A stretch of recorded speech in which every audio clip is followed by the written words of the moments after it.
Welcome to yet another DuskBreakers AMA. My name is Bernie Sue. I am joined by team members Jason and Joshi, and we have a very special guest that we will introduce a little later from Rosebud AI. But we got some community announcements to kind of cover you guys or update you guys on, those of you who've been following along. So I'm going to throw it over to Joshi over there and just let him rock it. Joshi. Hi, everybody. Hope everyone's having a good week. This is our first AMA since, that was last Monday, which was a weird day for us. Normally we do it every other Thursday. So Monday the 16th, we talked all about the fundraising announcement that we had, as well as the website refresh, and basically just got a ton of new people through the door. So I'm happy to announce, we've got something like plus 2,000 new followers on Twitter and plus 2,500-ish new followers on Discord. So big thanks to all the community for spreading the word and, getting their friends in to check out the DuskBreakers project and all that stuff. We've been answering questions constantly.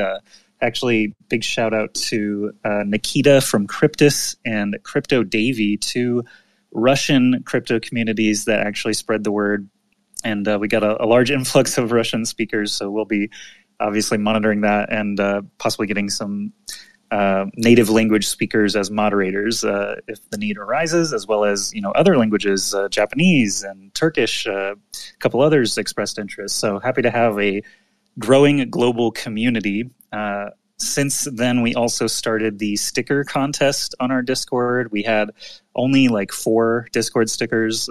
So now that we've got a big influx of people, we decided, put you guys to work. But really, it's just another opportunity for you to get whitelists. If you still haven't participated, our Discord is the place to go for contest details. We've seen a lot of really cool submissions, and I'm very excited to grow our stickers on a Discord just in general. So thanks to everybody for their entries there. Don't forget you can enter by this time tomorrow, basically, another 22 hours or so, and then we'll start picking some winners.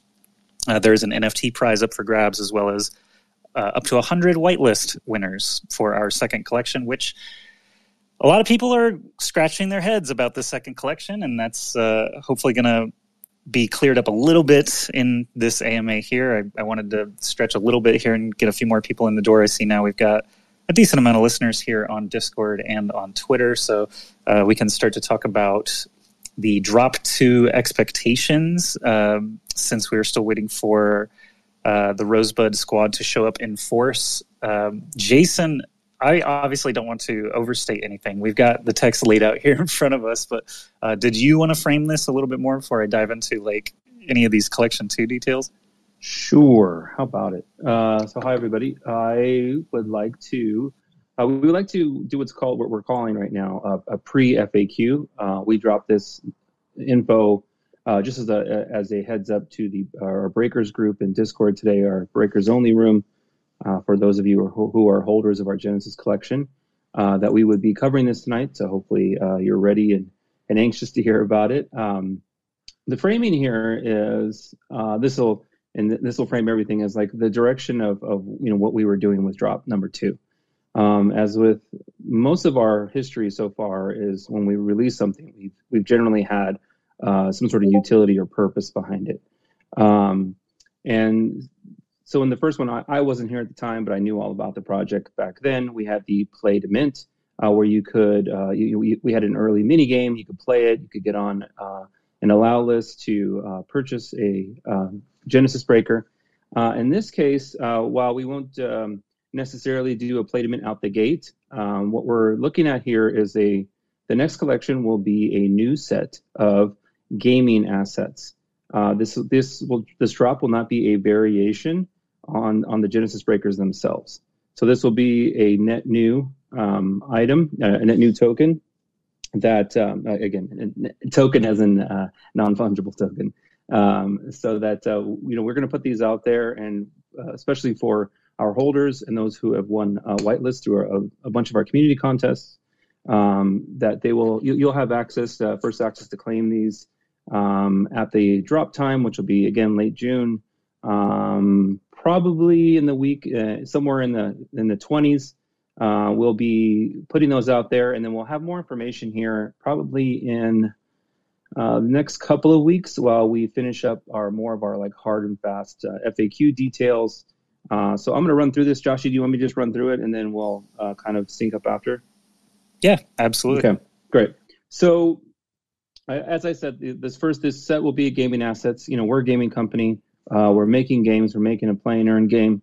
And we find it important to actually use these items, in the games, and that's kind of that's the direction we've been heading. So how will the next collection be used? Well, we don't have specifics on what the use, the true defined use will be in a game, but there will be one or more games that support this drop between late June and eventually. These do in fact lead to the free to play play and earn game that we will have in late August for probably a beta period into September for a full release somewhere probably in late September. And so that will be where this is headed. And the gameplay, again, we don't have details in gameplay yet. You should see something soon. We're working with the game team to get a sneak peek of one of the mini games that we're making to support this. There will be a whole experience around these.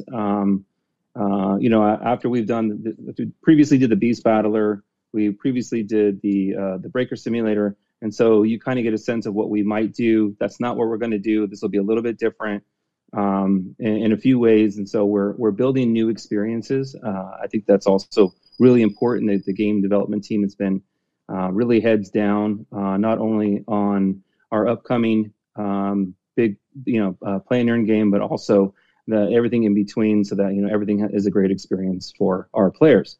How will you find out more between now and the drop?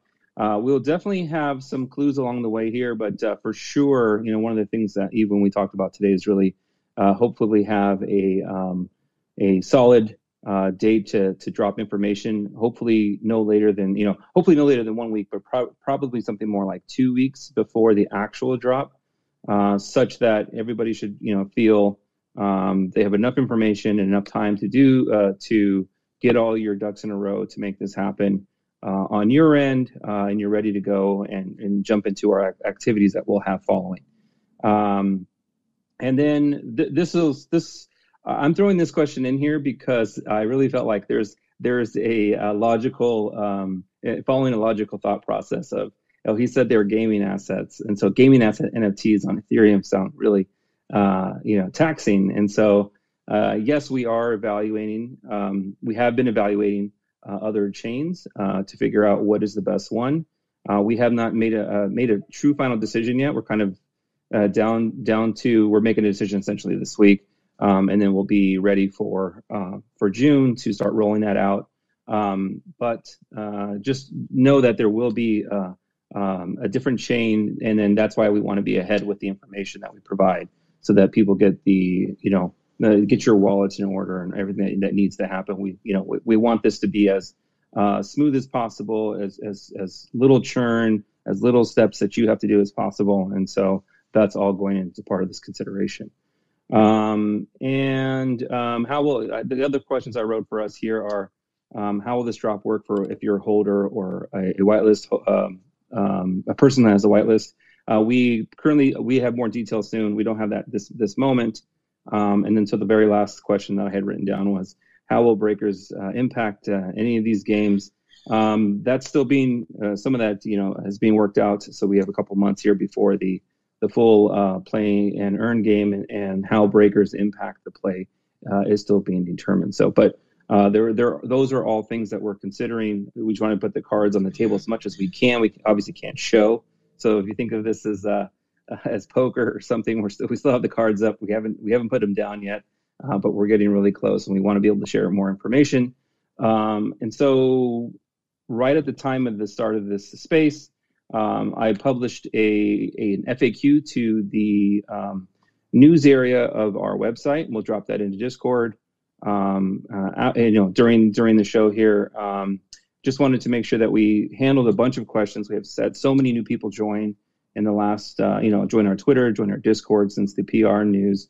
We're talking hundreds, if not a couple thousand, and we want to be able to provide information again because everybody's net new to this experience, to being a breaker, and we wanted to provide some base information as well as these same sort of questions will be are added in there for everybody else to pick up on later and read. So that wasn't just like you have to listen to the listen to the recording or read the transcript. There'll also be an FAQ.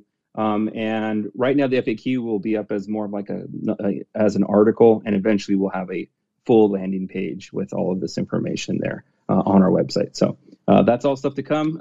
Thanks for listening to my run on here. It doesn't seem to be okay. Julia Style Piggy's letting me know it hasn't published yet, so I'm going to go back and look at it, and I'll pass it back to Joshy.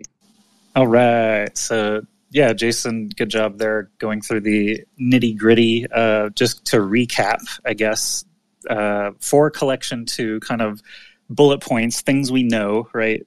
So back January 28th, it was teased, so long ago, regardless of what market we're in now, what anything looks like. This second collection has been worked on for a long time. As far back as January, we knew second collection was coming and that we wanted to give everyone who has a breaker an NFT from the second collection. So it's been in the works a long time. We've been saying Q2 this whole time. It's 4 weeks left in Q2. You guys can do the math and figure out the drops are going to start coming more frequently, more concrete info. Obviously, we need to know things like mint date, sale, things like that. People already have whitelists, so we'll confirm people's addresses and things like that. Now we also know, due to what Jason just told us, definitely will be more than 10,000 in the collection. Obviously, 10,000 breakers are going to receive one, so got to have 10,000. We've got around 1,000 whitelist spots already awarded from contests dating all the way back to January 28th. Still going on now. Again, if you join us on Discord, there's a sticker contest. Very easy to just make a sticker and try to win a whitelist spot. But those chances are running out as we run out of time here.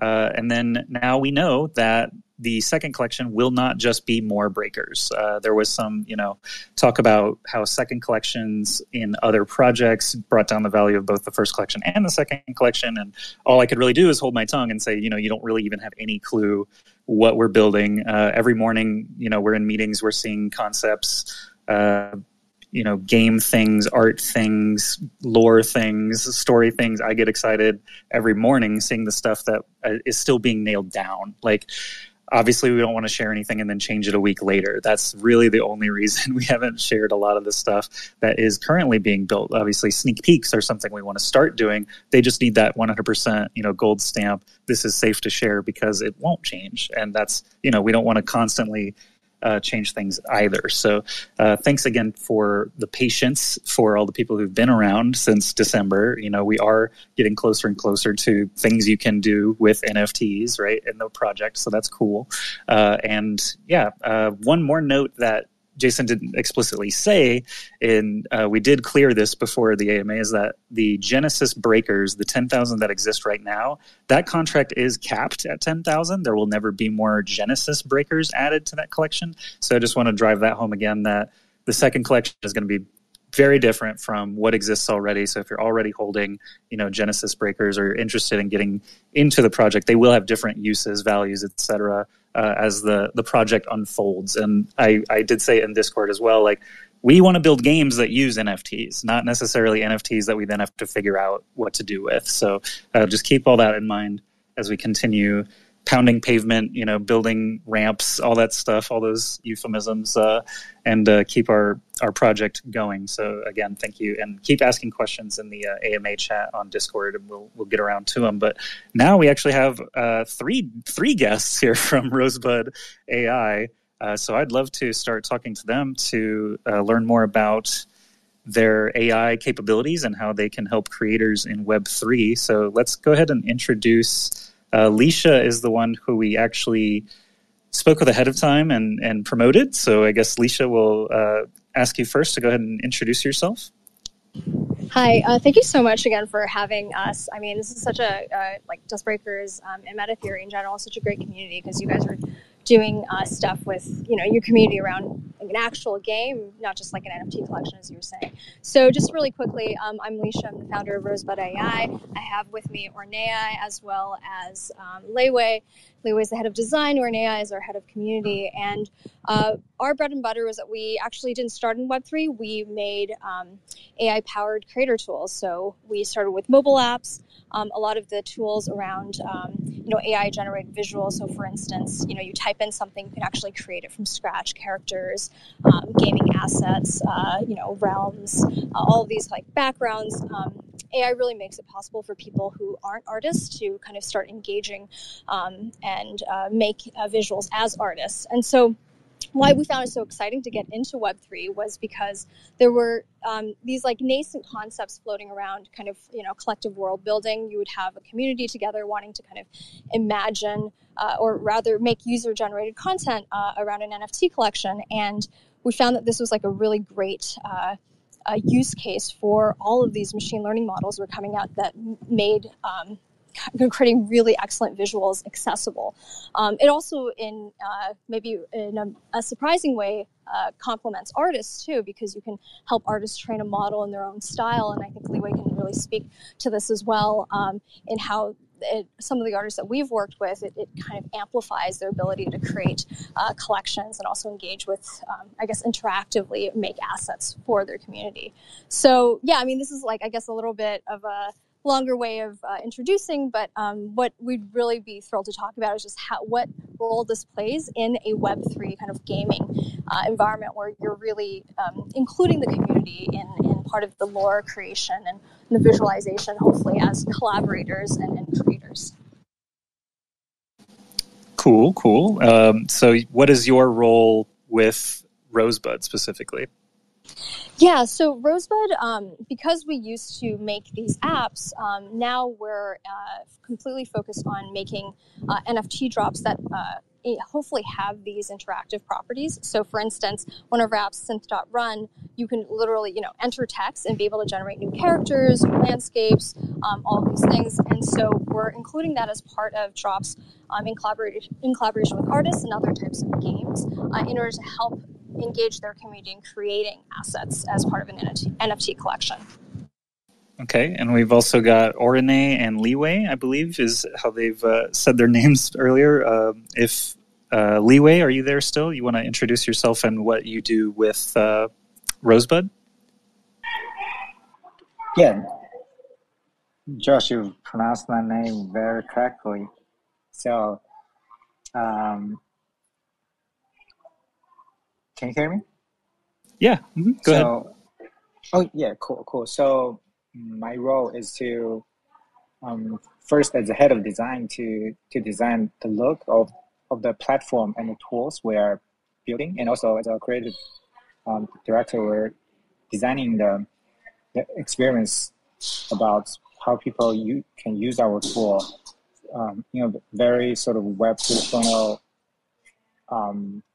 mindset. We try to open source the artistic ability from all over the world. So people, so as a result, any creators who have creative ideas don't need to be limited by the fact that they cannot draw or they cannot create a cool visual or interactive experience. We want to really make that accessible to everybody. So anyone who has a good idea can create cool visual, cool stuff to join the imagined community. Yes. Awesome. Very nice. And Orinea, would you like to introduce yourself and your role? Thanks, Josh.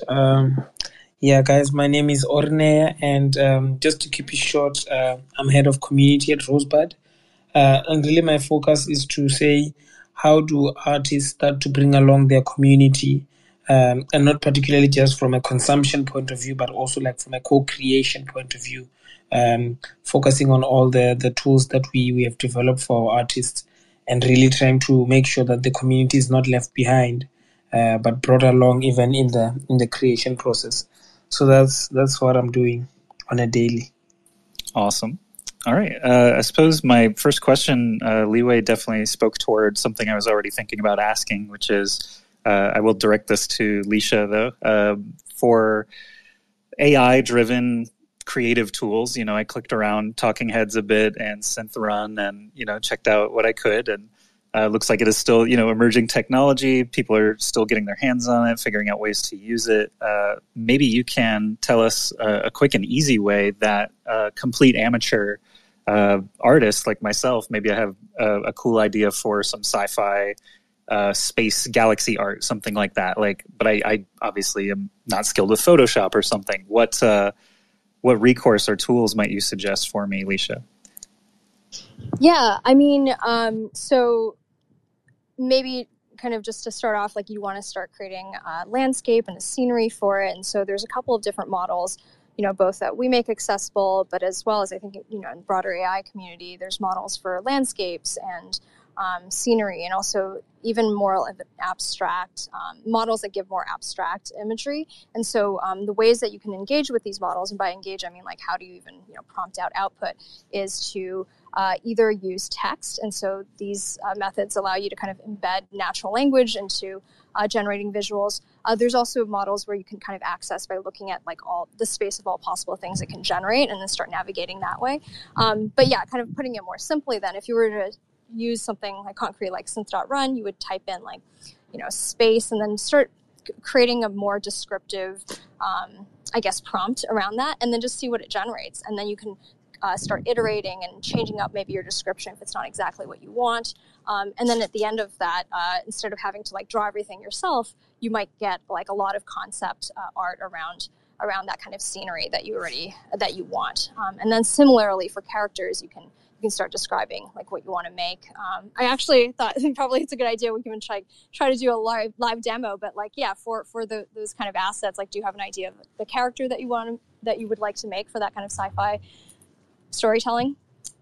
Oh, so no, this is pure hypothetical. I was just trying to set you up with the Synth.run as accessible. Something. I guess next I'll ask, are these free? Are these mostly on desktop or handheld devices? Where would someone go? Download? Oh. Do you need the tools, etc.? Yeah, definitely. Yeah. So more concretely, it's available on mobile. It's also available on desktop. So you just go to app.synth.run or just synth.run. There's links to both the mobile apps and the desktop apps. They're completely free right now because we're literally just trying to, TokkingHeads has a subscription edition where you can remove the watermark, but in the case of Synth, we're really just in experimental mode with how our community is using it for. And so what's more interesting for us is to refine and better the interface, and that's why it's completely free. And so, you can just go directly to the site and be able to experiment with it now. Awesome. All right, follow-up question. Have you seen, or would you be able to point us to a project that has successfully used Rosebud and maybe a larger scale or Synth.run so that we can see, maybe a whole collection of what these outputs look like?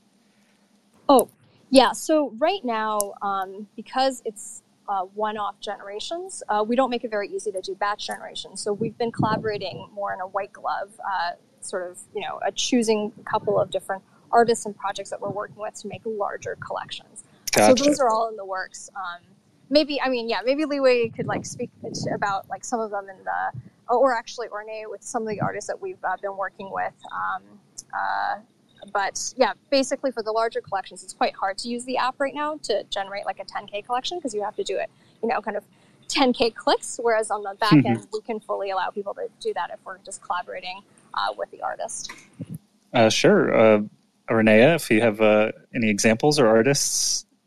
Yeah, no, definitely.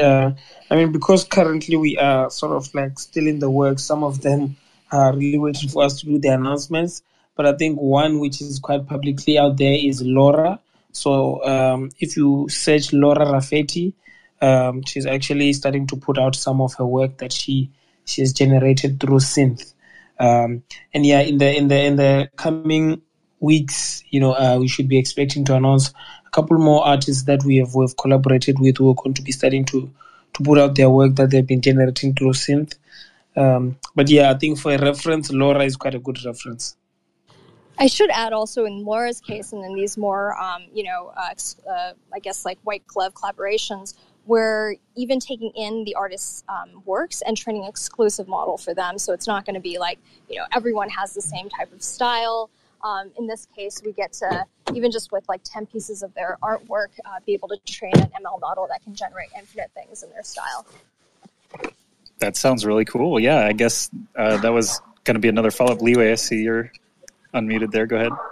Oh, yeah, just try to add to what Orinea and Lisha said. For example, if let's say if Joshi, you are really good at drawing cats with stick figure like style, so you've done that for like 10 to 20, you pick 10 or 20 of your signature cats figure sketch, and we like this is how we collaborate artists with their significant style, so we can train their the model. So then you can open source your style. Anybody can use your style to create their own story, and they can have different variation of Joshi's cat sketch. I see. That's the example, one of the user cases. That's awesome. And I see your profile picture is a very nice cat there. So I'm already picturing, AI generated variations of your profile picture. Yeah. So Jason or Bernie, do you guys have any follow-up questions from what the team at Rosebud have shared already? Yeah, actually I had a question.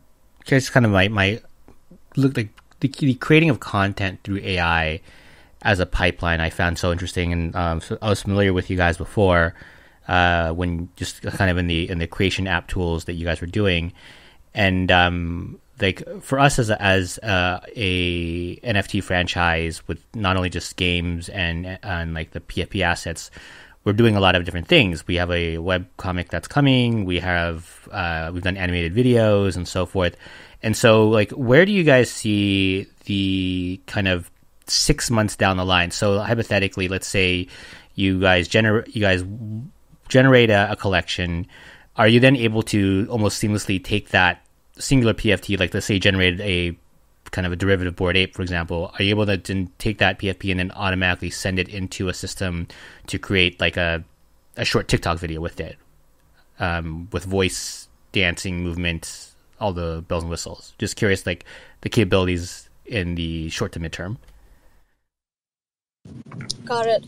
Yeah, I think one of the interesting things obviously, we have like a zoo of models that we're working with here, and kind of been focusing on the like training specific things for artists. But yeah, you're right. Like very similar in the vein of things that TokkingHeads animates, one of our apps where you can take an image, a 2D image, and then animate a face. I think what's interesting from a Web3 point of view is the fact that people really have adopt as identities their PFPs, and so you'd want to add more utility to that.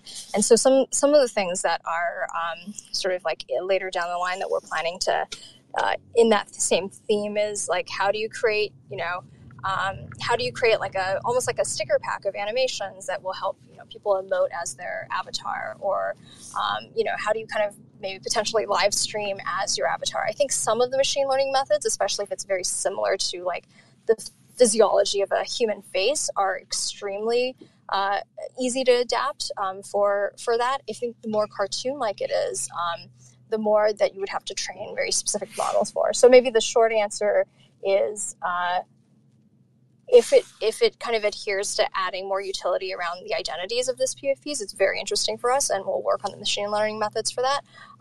But I guess maybe for general animation, there's definitely like a huge array of problems that some of which machine learning methods are better at, and some of which maybe more classical computer graphics is better.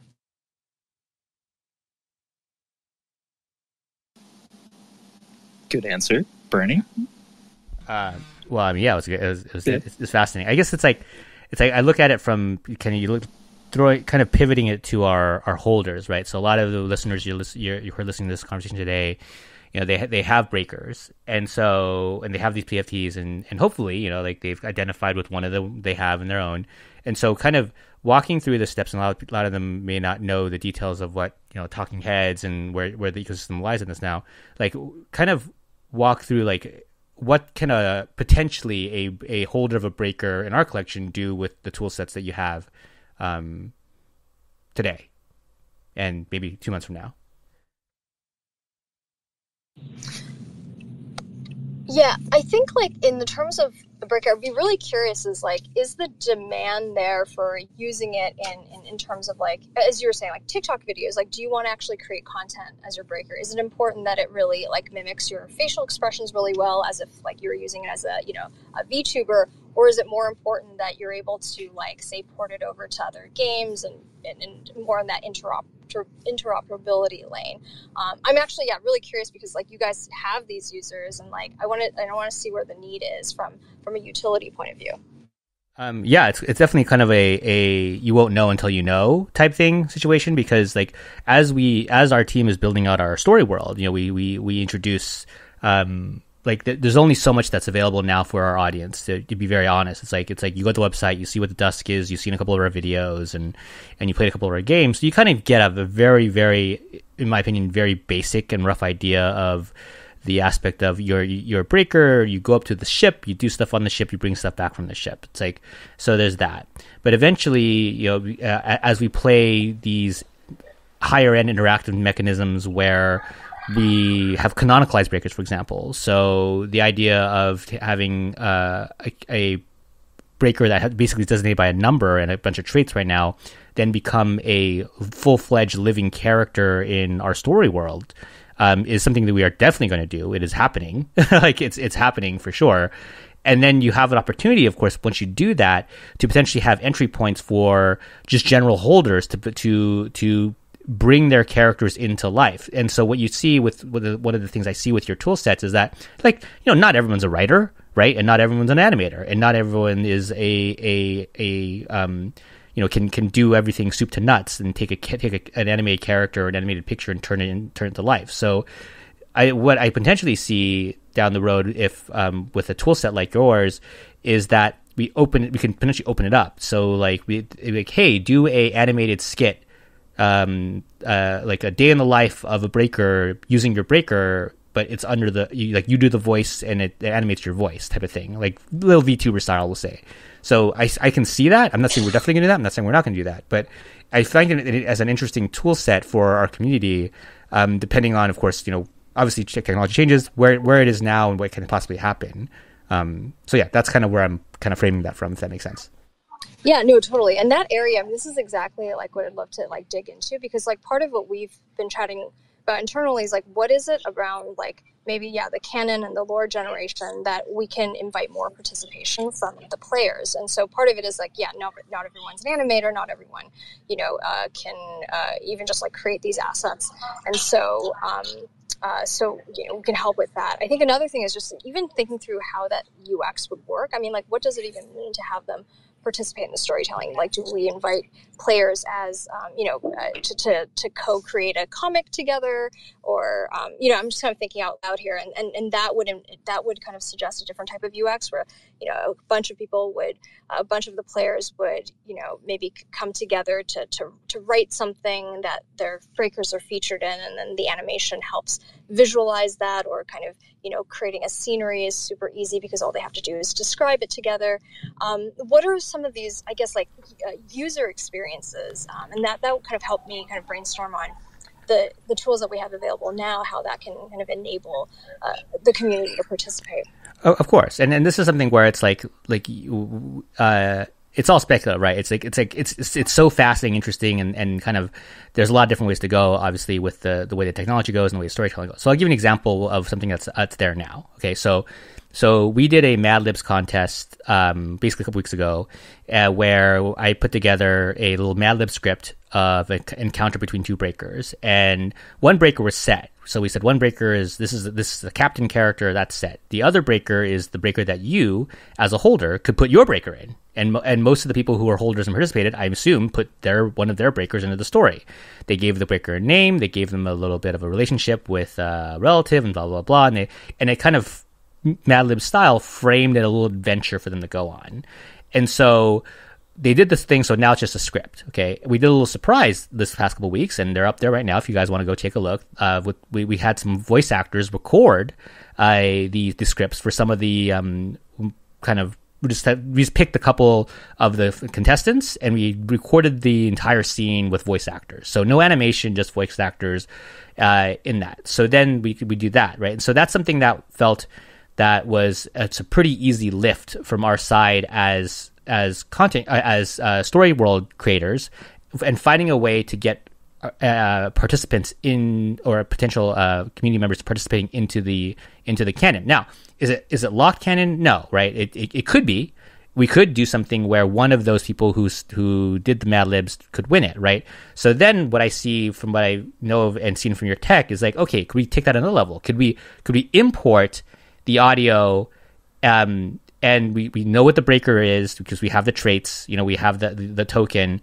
Can we import that into a system and then have, the short exchange play out in an animated part, and then put it on a locked animated set as well, and have it that go that route? I mean, yeah, obviously the quality of the animation is also it could be all over the place, but just kind of elevating from what we've done so far is like it's just fascinating to me. And I know that it's all speculative until you at least see it, but I'm fascinated by the technology for sure. To short answer what Bernie has mentioned, it's also what Lisha and I and the team have also talked about. So, for example, for the DuskBreaker characters, like for the talking head, we're able to let characters to speak and to say the dialogue, and what I like.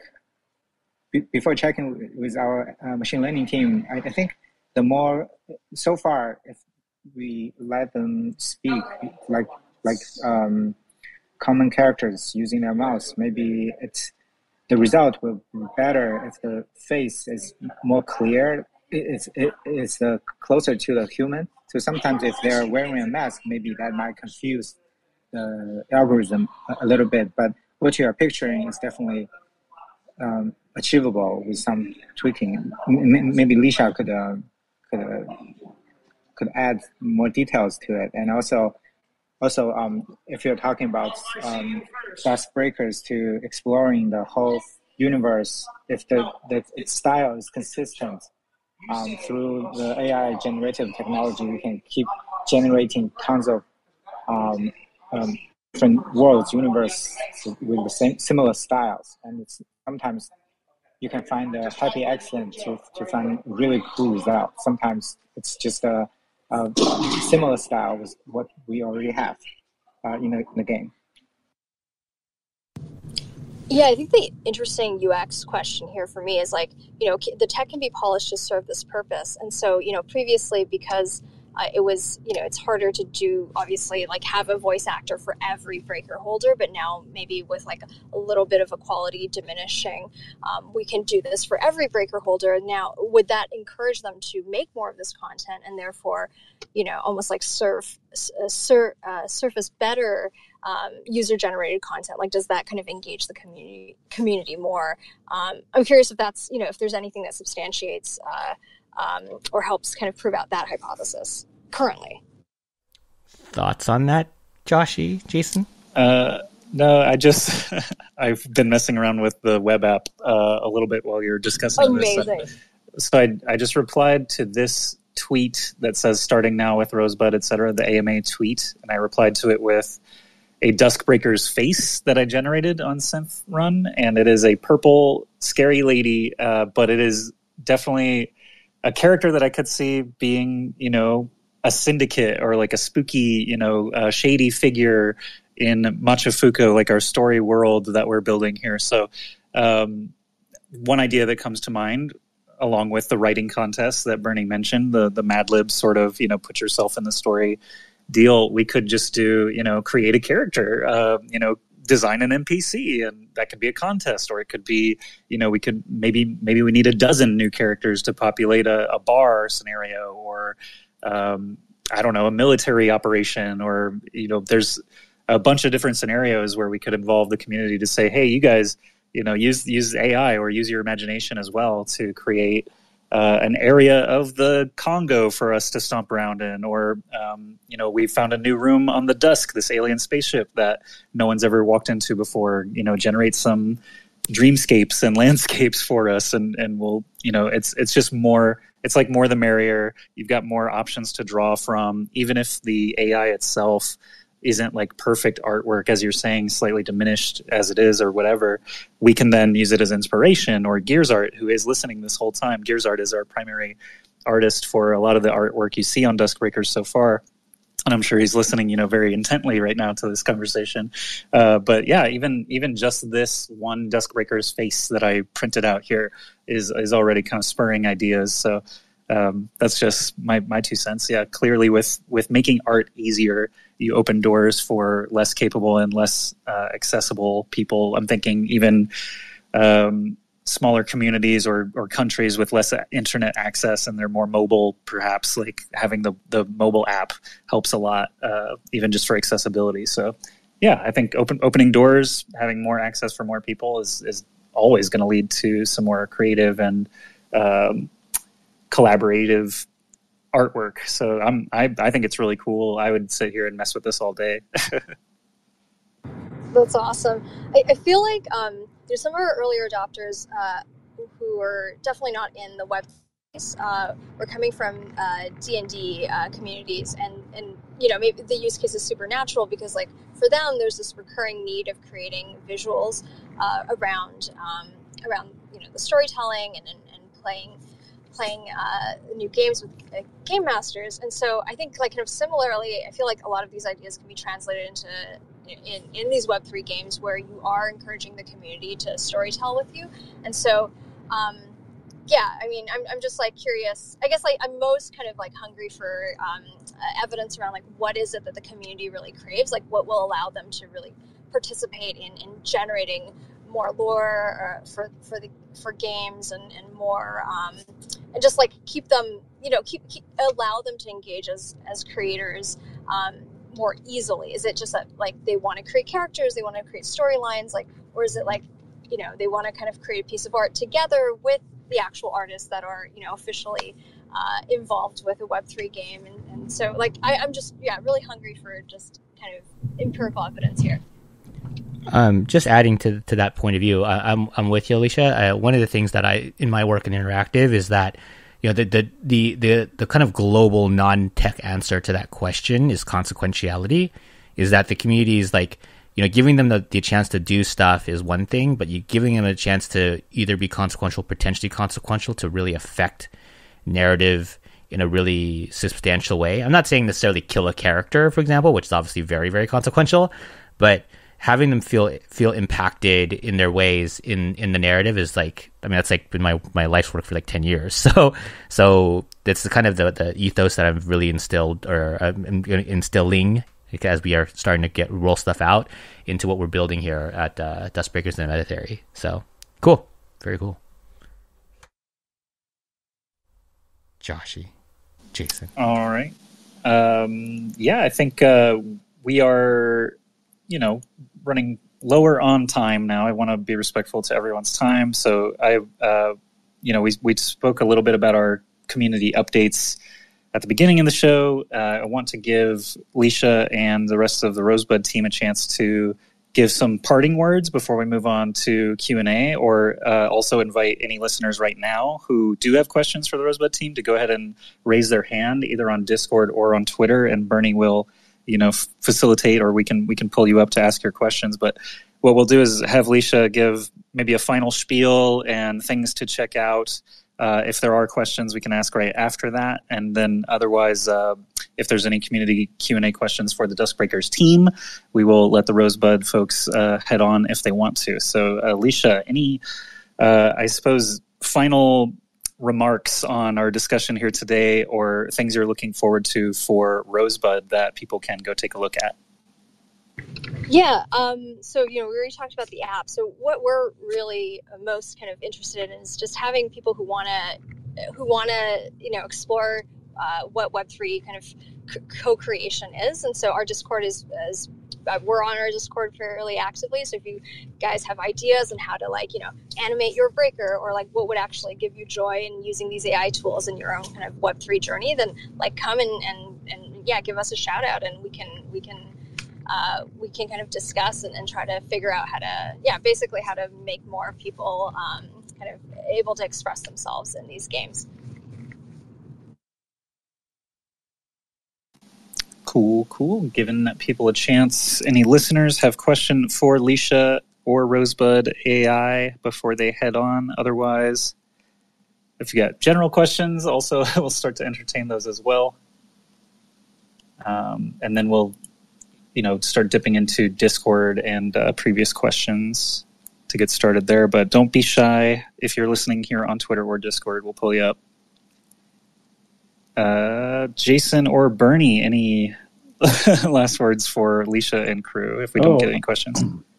I was going to say I was quiet during that whole time, but you guys are really doing a good job with having the conversation and asking better questions than I would have come up with. So, but thank you so much, Lisha, for working with me to put this together over the course of the week and running out of an appointment to make it in time. So really appreciate you coming on, because I think that super interesting topic, especially for us in the space. And I'm sure that's why, Kevin is so excited about your company as well.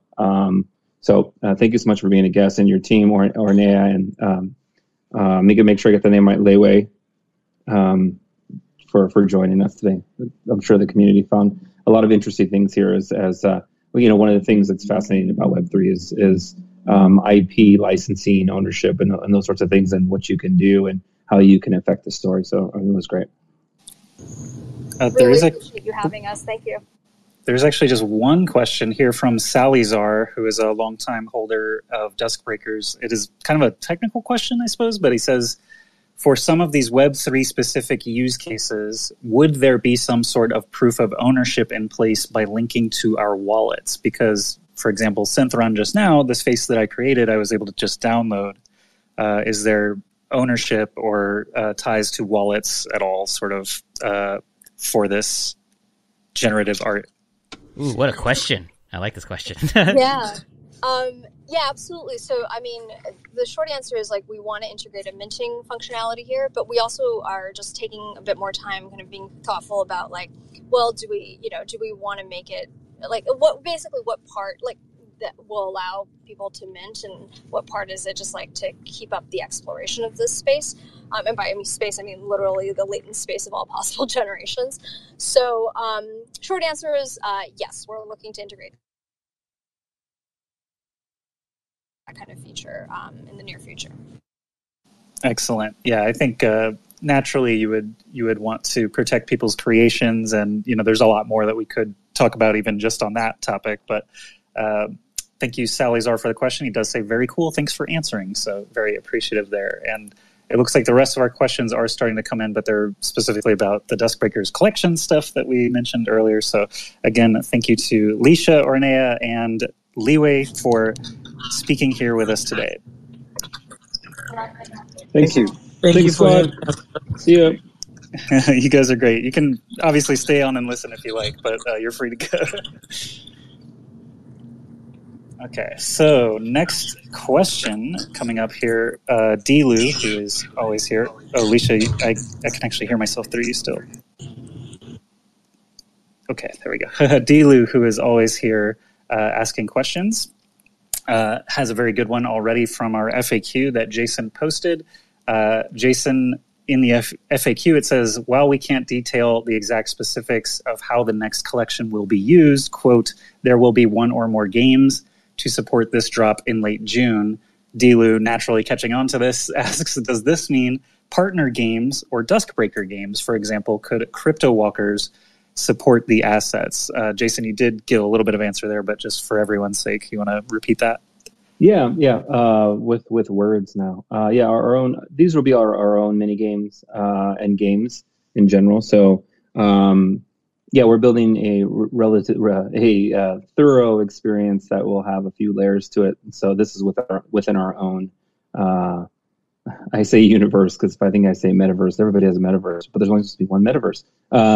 These are our own creations. But I did mention, on the outside, while not related to that, related to anything in the FAQ, that there are some opportunities for some other collabs out there that we've been approached on, and we're working through to see if it can come to fruition as well.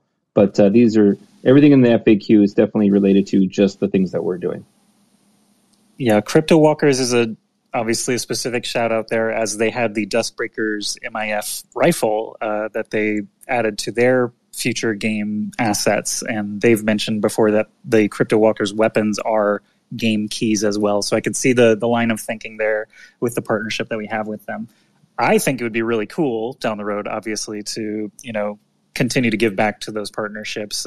Crypto Walkers, Zoo Friends have been really nice to us. Clementine's Nightmare is another game being built. So obviously we're staying aware and getting a lot more attention now since the funding announcement. So we've got dozens of other projects, games, DAOs, investors, influencers trying to get some ETH to share our link. It's basically, people are coming out of the woodwork now. And the cool thing, obviously, about Web3 and NFTs and metadata is that, for example, our 10,000 Genesis breakers, we can edit data, or we can always have a wallet read and design around future things. So if Crypto Walkers, a year from now, if we're able to include a zombie walker in the Dusk somehow, as long as it makes sense and it's cool and it's fun and, everyone's approving of the partnerships, we'll continue to look at those opportunities. Because, obviously, why wouldn't we want to make our mark and, spread as wide as possible when we have the opportunity to do so in this kind of new environment? So a great question there from Dilu. Moving on, we have Mar asking, will it support mobile phone? And so these are questions that, they're very early still, but thankfully we do already have precedent. We've got our proof of concept, the Play to Mint, WebGL, and downloadable launcher for Windows.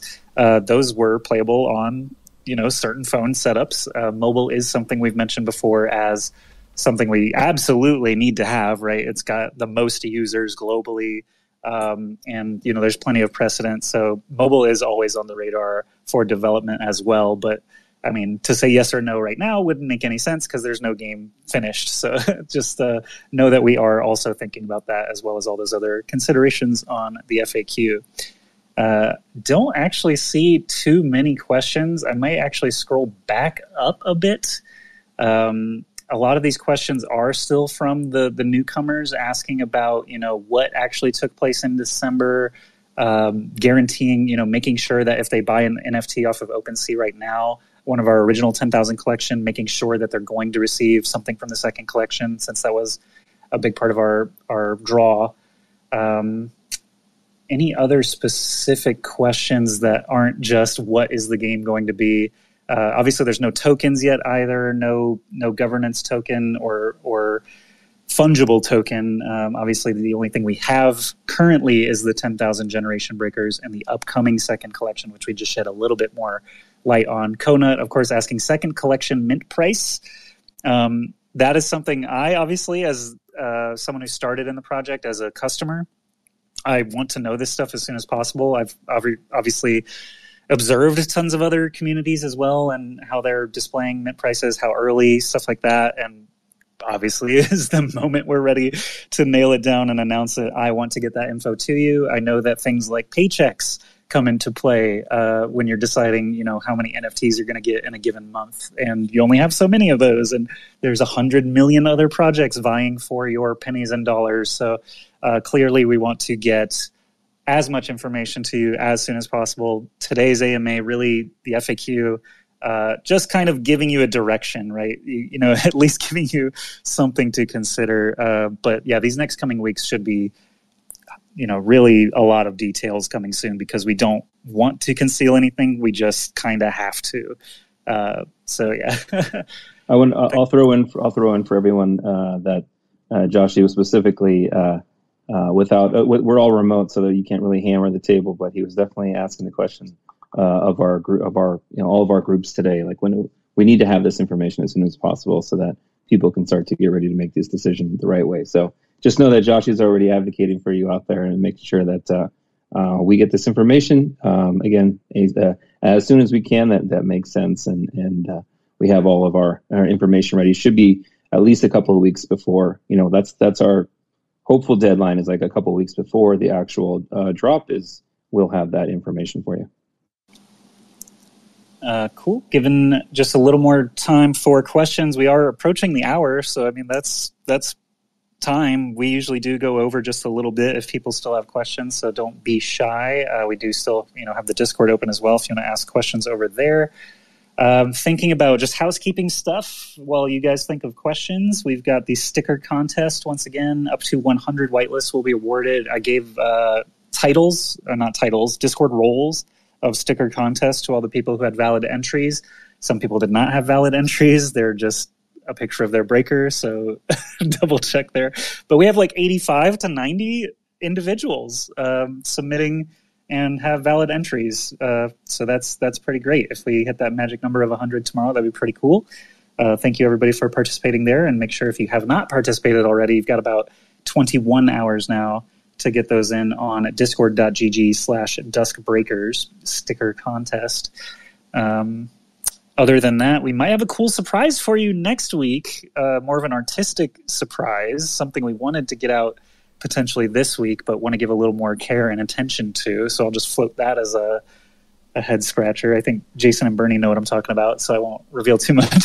I know nothing. Okay, I'm kidding. Bernie doesn't know anything. But I actually will add one other thing. So we also have seen that we've been putting out video recorded voice acted versions, performed versions of the Mad Libs contest. So it's one of those things that we wanted to try out, see if people liked it. So if you like it, give it a let us know. And obviously, if you respond to it with your emotes and everything, that helps us a lot. But like, it's one of those things like where we as a group are as an ethos, not with specifically just the Mad Libs, but anything. We're trying things. Like we're trying to see if this is great for the community. If it's not, are things better than others? So if you like things like the sticker contest, if you say you don't want to participate, responding to the entries is a vote. Your vote that this is stuff, the type of stuff that you like. Responding to the Mad Lib stuff is a kind of a vote of confidence there too. So please encourage you to do that. If it's just a little engagement on that side, you're giving us data to know, and we can optimize from there and make a better experience for you all as a group. So yeah, just wanted to throw that out there, Josh. Happy belated. Absolutely, yeah. D-Lu, I see you also putting in the Synth.run breaker art on the Discord there. He's put in fighting scene in space a couple times, Machafuko, Space Cantina. Yeah, the generative art is really cool, actually. I'm going to mess around with that a bit more. I remember seeing a project back in December or January where literally they wanted you to pay a full ETH and put in a phrase for this exact same functionality. So I'm really glad I didn't pay for it when it's so freely available now. There was another question I kind of wanted to ask, which I'm still a little curious about, which is when AI is generating all the art, does that mean it's all expert? Does it diminish the value of all AI art if everyone is an expert, or are there still things that expert artists can do to have theirs set apart? But they kind of answered that a little bit with like the style matching. When he mentioned like the 20 wireframe cats collection, for example, if the AI is able to then replicate specific things, that could definitely be a way for experts to take advantage of that technology. But it's really cool to think about. So I do invite all of you guys to keep playing with that stuff and posting the art in Discord if you want to, because I like to see it. And it's given us brainstorming ideas, right? When we were talking with Lisha, we were trying to figure out, exact use cases. Obviously, it's a little early for a lot of that, but yeah, this is cool stuff that anyone can use to make more cool stuff, and I'm a fan. Looking for any last questions here. We are starting to get out of time here. When drop, says Crandog. Again, thanks for joining the AMA, but the moment we can let you know we will do so because we want you guys to get excited and get your money ready as well, right? We want you to be prepared for what we've got for you. Bernie or Jason? I think I'm pretty much out of words. I think we covered everything from this week and what they can kind of look forward to. So, any parting remarks? Jason? Just thanks everybody for coming, tuning in, being interested, and stay tuned in the chat and Discord, and keep paying attention. And we'll be here very soon with a bunch of new stuff. June's going to be incredible. All right, that's it for me. Yay! May was big with the funding announcement. June obviously is the end of quarter 2, and we've been gunning for this for months now. So stick around with us a little longer. We're glad to have all of you. Bernie, any last words, and we can just close this up for the week? No, let's wrap this out. I'm gonna get final words. You want to read us out, Joshy? Or you want me to do it? Yeah, I'll just do the typical call to action. Read us out of there, Joshy. Let's call it. Yep. Thanks, everybody, for joining us here for this AMA. Thanks to Lisha, Orinea, and Lewei from Rosebud AI for joining us. They had some great insights about their products and ways that we can use them in Web3. We've got the pre-FAQ up on the website now, DuskBreakers.gg. You can also find it through our Discord, discord.gg/DuskBreakers. Join the contest. Follow the Twitter. We do also have YouTube, TikTok, Instagram, Facebook, all the social media sites you could ask for. If you've got a preference, you can follow us there, and we'll continue to upload things like the Mad Libs videos, any art contests, sneak peeks, things like that in the coming weeks. So we're at the exciting time now, in my opinion. Thanks for your patience, and we'll just keep moving from here. So that'll wrap DuskBreakers AMA with Lisha of Rosebud AI. We'll see you again in 2 weeks for our next DuskBreakers team AMA, and before that on Twitter and Discord every day if you want to join us. So see you there. Rosebud. Rosebud. Good night, everybody. Bye.